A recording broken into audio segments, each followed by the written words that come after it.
Tony Gonzaga, posibleng magbalik sa ABS-CBN. Netizen, umani ng haka-haka. Patuloy na pinag-uusapan sa social media ang posibilidad na pagbabalik ni Tony Gonzaga sa ABS-CBN matapos kumalat ang larawan ng pagkikita umano nito sa isa sa mga haligi ng Kapamilya Network. Agad nagpasiklab ng espekulasyon mula sa mga netizen.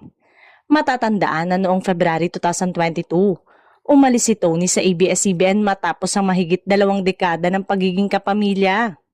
Kasabay nito, tinapos din niya ang pagiging host ng Pinoy Big Brother at lumipat sa All TV noong September 2022 kung saan siya naging isa sa mga pangunahing personalidad ng bagong istasyon.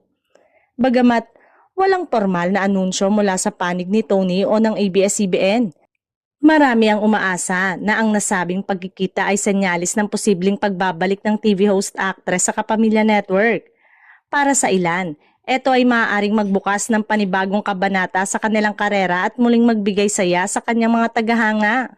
Sa ngayon, nananatiling palaisipan ang tunay na dahilan ng kanilang pagkikita at kung may kasunod itong proyekto.